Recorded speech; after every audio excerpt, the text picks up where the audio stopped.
Good evening, students. Welcome to G All India English Solution. Today we will discuss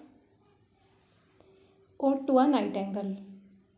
Ode to a Nightingale is Keats' ode. It is written in 1819. ये 1819 में लिखा गया था. The poet Keats stay with his friend Brown at Wentworth Place, Hampstead. Poet कवि Wentworth Place Hampstead में अपने friend Brown के घर ठहरता है. He hears the song of a nightingale. वह नाइटेंगल के गीत को सुनता है. And gets inspiration. और नाइटेंगल से प्रेरणा लेता है.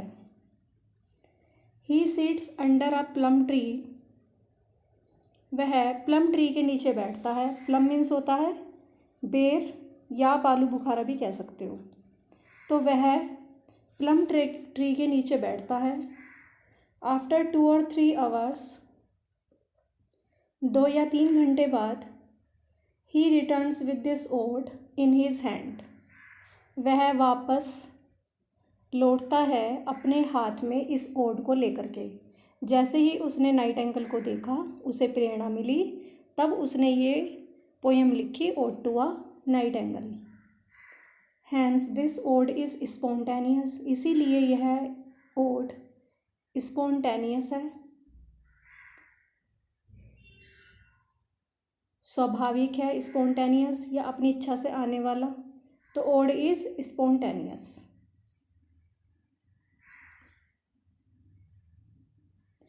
Expression spontaneous expression of Keats' joy in the song.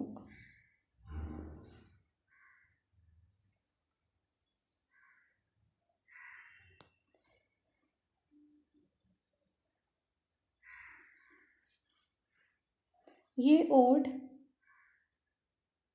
Keats के आनंद की अभिव्यक्ति है, जो कि स्पॉन्टेनियस है, सहजता से आया है. Spontaneous. When he hears the song, his heart aches due to excess of joy. जब भी वह उसके गीत को सुनता है. किसके गीत को? नाइटेंगल के.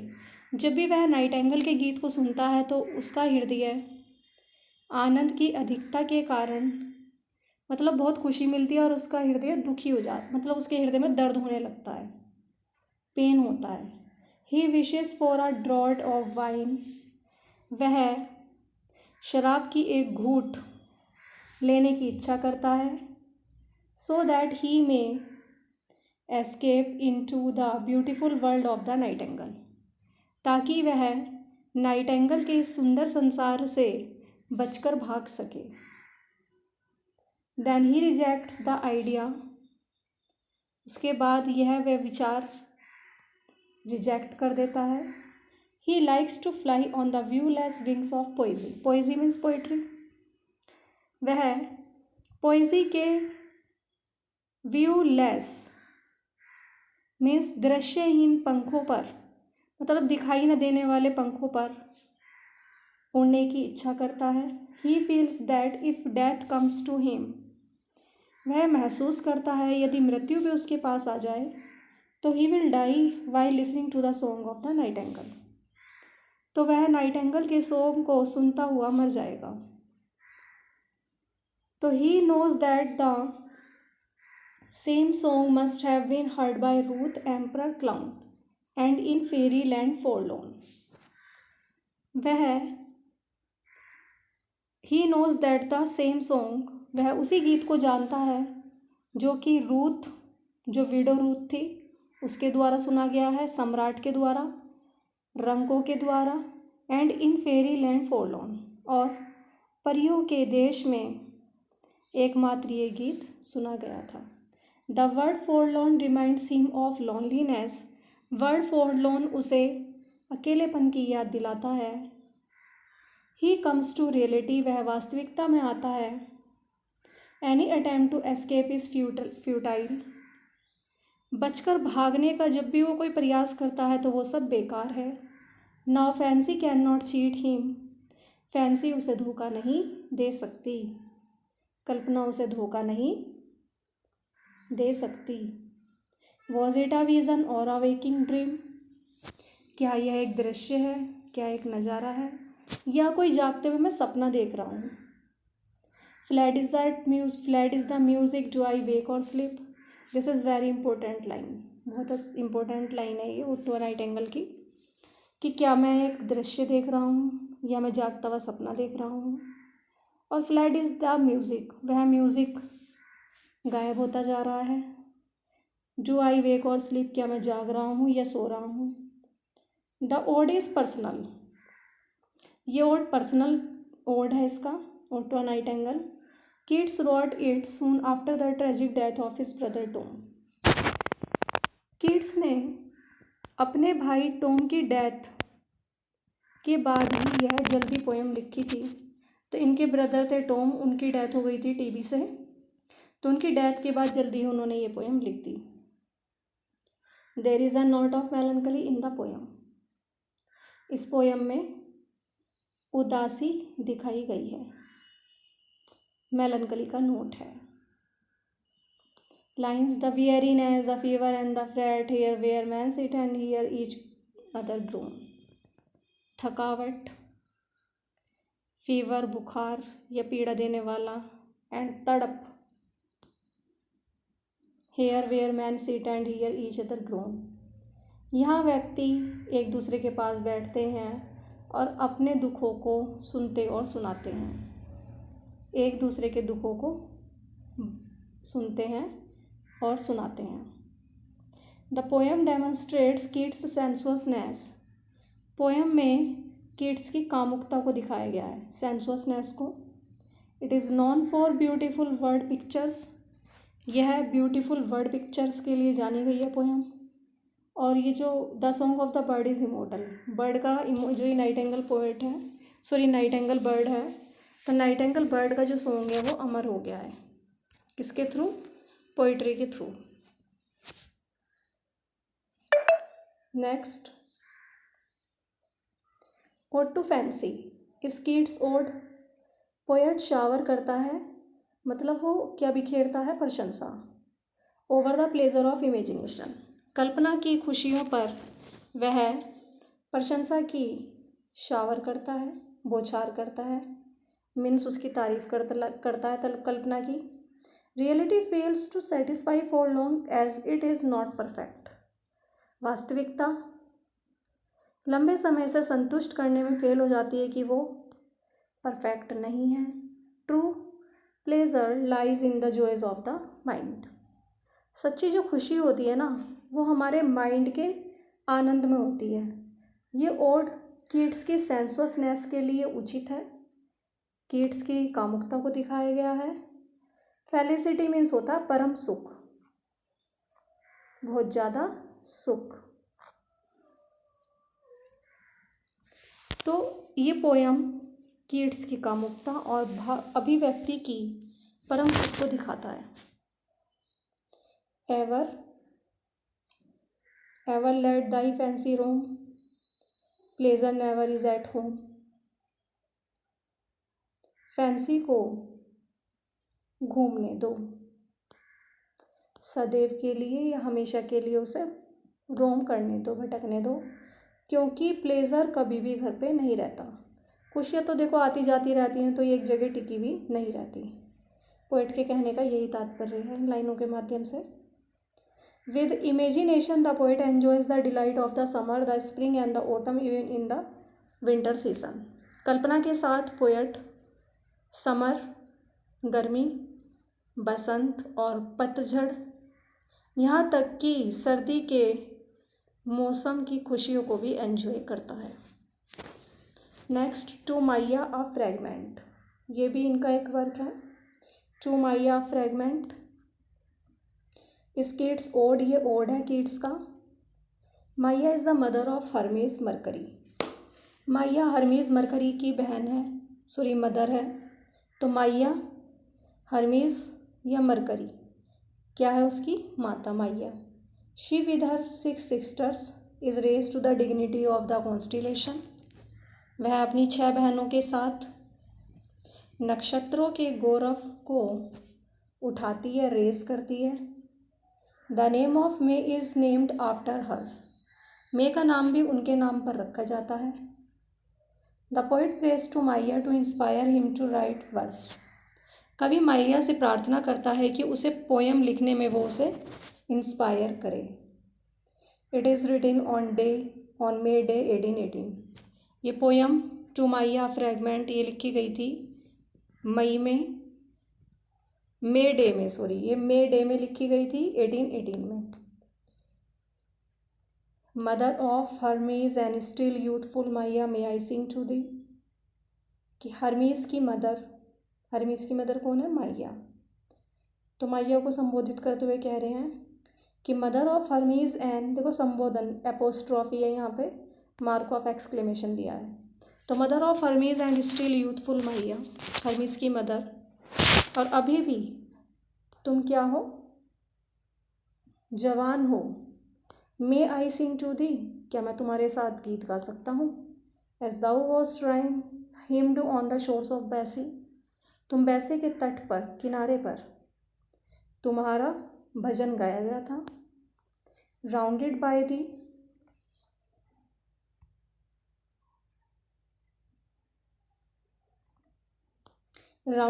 दी, my song should die away content as their rich in the simple worship of a day,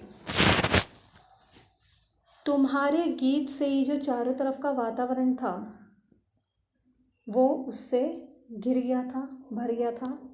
तो उसमें मेरा गीत तो बिल्कुल लुप्त ही हो गया था, डाई हो गया था। Content as their rich in the simple worship of a day, एक दिन की साधारण सी पूजा में मिस तुम्हारा गीत इतना धनी था, रिच था, इतना अच्छा गाया तुमने कि मेरा जो गीत था ना वो भी उसमें लुप्त हो गया, पता ही नहीं चला उसका। और पूरा एटमॉस्फेयर तुम्हारे गीत से, मतलब तुम्हारा ही गीत चारों ओर सुना जा रहा था पूरे वातावरण में। तो पूरे वातावरण में तुम्हारा ही गीत सुना जा रहा था और मेरा जो गीत था वो लुप्त हो गया था। Next, on first looking into Chapman's Homer, is Keats sonnet, ये सोनेट है कीट्स का। ये लिखा गया after the pattern of Petrarchan sonnet, Petrarchan sonnet के पैटर्न पर ये लिखा हुआ है। इट कंसिस्ट ऑफ ओक्टेव और 8 lines and sestet of 6 lines, इसमें ओक्टेव है जो कि 8 लाइन का है और सेस्टेट है जिसमें 6 लाइन होती हैं। He composes this poem soon after he finishes reading the works of Homer with his friend Cowden Clark in October 1860। वह इस पोयम को जल्दी ही लिखता है after finishes reading the works of Homer, जब वह अक्टूबर 1816 में अपने फ्रेंड काउडन क्लर्क के साथ होमर के वर्क्स को पढ़ता है, मतलब उसको पढ़ना ख़त्म कर देता है होमर के वर्क्स को। किसके साथ? अपने फ्रेंड काउडन क्लर्क के साथ। कब? अक्टूबर 1816 में। तो वो जल्दी ही इस पोएम को लिखता है और ये सोनेट है on first looking into Chapman's Homer. इस पोएम में पोएट आनंद को व्यक्त करता है on reading Chapman's translation of Homer, Homer की चैपमैन के ट्रांसलेशन को पढ़ने पर वह आनंद को व्यक्त करता है। He feels surprised and this surprise is like that of an astronomer, वह सरप्राइज महसूस करता है, आश्चर्यचकित महसूस करता है। और ये जो आश्चर्य है वो किसकी तरह है? एक एस्ट्रोनॉमर की तरह, एक अंतरिक्ष यात्री की तरह। Who finds a new planet, जिसे एक नया ग्रह मिल गया हो या कोई नया नक्षत्र मिल गया हो। हिज जॉय इज डीप, उसका जो आनंद होता है वो बहुत ज़्यादा गहन होता है। He feels like Cortez and his companions whose joys knows no bound when they see the Pacific coast, उसका वो कोर्टेज और अपने साथियों की तरह बहुत अपने आप को खुश महसूस करता है, जिनके खुश की कोई सीमा ही नहीं थी, कोई बंधन ही नहीं था। जब वे पैसिफिक कोस्ट को देखते हैं। तो वो किन की तरह खुश होता है? कोर्टेस की तरह और अपने साथियों की तरह। जब उनके साथियों ने और कोर्टेज ने पैसिफिक कोस्ट को देखा था तो उन्हें बहुत खुशी मिली थी। In the same way poet feels happy, he is thrilled with Joy. वह आनंद से भर जाता है। थ्रिल प्लस विद होता है और फिल प्लस भी विद होता है। With is a preposition. He is transported into ancient world of Greek when he goes through Chapman's translation of Homer. वह खुशी से भर जाता है। वह ट्रांसपोर्ट करता है एंशियंट वर्ल्ड को ग्रीक के, जब वह होमर की चैपमैन ट्रांसलेशन के थ्रू जाता है। तो किससे ट्रांसपोर्ट करता है? ग्रीक के प्राचीन संसार में। This poem is rich in poetic beauty. इसमें कवित्व सुंदरता को दिखाया है और ये इसमें बहुत ज़्यादा रिच भी है पोएम। नेक्स्ट लाइन्स देख लेते हैं। Yet did I never breathe its purest serene. Serene means होता है शांति। Till I heard Chapman speak out loud and bold. फिर भी मुझे शांति नहीं मिलती, मैं शांति की सांस कभी नहीं ले पाता जब तक कि टिल आई हर्ड चैपमैन, जब तक कि मैं चैपमैन को बहुत तेज़ से और निर्भीक होकर ना सुन लूँ। ब्राइट स्टार इम्पोर्टेंट है इसका। ब्राइट स्टार ये सोनेट है। Bright star is Keats' sonnet. It present his love for his beloved. इसमें कवि अपनी प्रेमिका के लिए प्रेम को प्रस्तुत करता है। इट इज़ कंपोज्ड इन 1819। देखो ज़्यादातर इसकी जो पोएम्स हैं वो 1819 में ही लिखी गई हैं, तो ये भी 1819 में लिखी गई है। इंपॉर्टेंट पोएम है ये और सोनेट है ये। तो it is about Keats search for piece and permanence in the ever changing world. Keats ये पोएम है ना ब्राइट स्टार, ये कीट्स के बारे में है जो कि इस बदलते हुए संसार में शांति और स्थायित्व को खोजता है। सर्च प्लस फॉर होता है ये। प्रीपोजिशन सर्च के बाद आती है फॉर। Search plus for.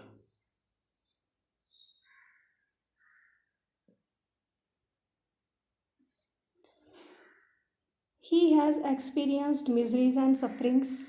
उन्होंने, किन्होंने? जॉन कीट्स ने। जॉन कीट्स ने दुखों को महसूस किया है, उनका अनुभव किया है।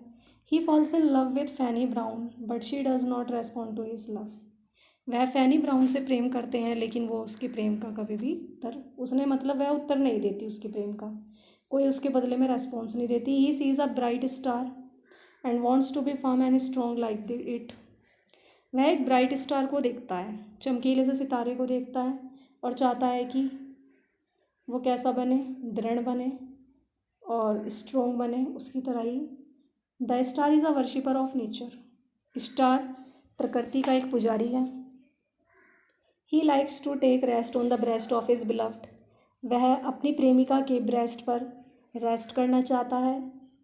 And he wants to feel the rise and fall of her breast. उसके ब्रेस्ट का, अपनी प्रेमिका की ब्रेस्ट का वो उत्थान और पतन, मतलब जब वो उठे, मतलब जब वो सांस ले रही है तो राइज हो रहे हैं, फॉल हो रहे हैं, तो उन ब्रेस्ट को वो महसूस करना चाहता है, उनका राइज एंड फॉल।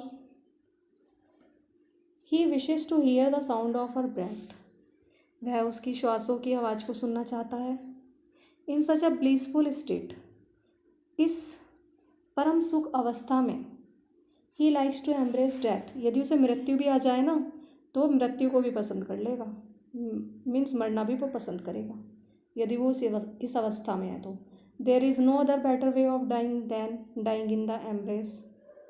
कोई भी और अधिक अच्छा मरने का कोई भी रास्ता नहीं है किसकी अपेक्षा? Than dying in the embrace of the beloved. यदि वह अपनी प्रेमिका के, जब वह प्रेमिका के आलिंगन में हो, मतलब प्रेमिका से आलिंगन कर रहा हो, प्रेम कर रहा हो, उस टाइम उसे डेथ आ जाए तो वो डेथ सबसे अच्छी होगी।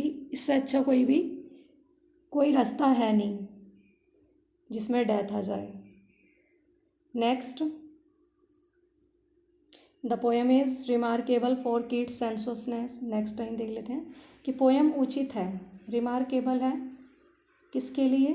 किड्स की सेंसुअसनेस कामुकता के लिए, और रोमांटिक पेशन के लिए, जो रोमांटिक इसमें धैर्य दिखाया गया है उसके लिए। It contains 3 quadrants of 4 line, 3 quadrant की 4 लाइन का 3 क्वाड्रेंट है इसमें, और एक कपलेट है।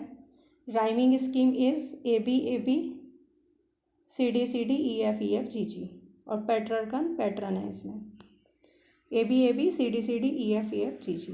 Inspiration is Fanny Brown, though some critics believe that it is Isabella Jones. Fanny Brown प्रेरणा है, यद्यपि कुछ क्रिटिक विश्वास करते हैं कि ये इसाबेला जोन्स है जिसके बारे में इन्होंने लिखा है। Beauty of nature is beautifully presented, प्रकृति की सुंदरता को बहुत अच्छे तरीके से, बहुत सुंदर तरीके से इन्होंने प्रस्तुत किया है। And beauty of nature and beauty of love are balanced, प्रकृति की सुंदरता और प्रेम की सुंदरता को बहुत संतुलन में रखा गया है, बैलेंस बना के रखा गया है। Thanks for watching this video, please like, subscribe and share. यहाँ हमारे ये कंप्लीट हो जाते हैं इम्पोर्टेंट वर्क्स के बारे में, इन्होंने कुछ पॉइंट्स थे यहाँ पर ये, तो ये कंप्लीट हो गए हैं। अब नेक्स्ट वीडियो में आपको देखने को मिलेंगी जॉन कीट्स की इम्पोर्टेंट लाइंस जो कि अभी हमारी रह रही हैं, और ज़्यादा से ज़्यादा वीडियो को शेयर कीजिए। Again thanks for watching this video.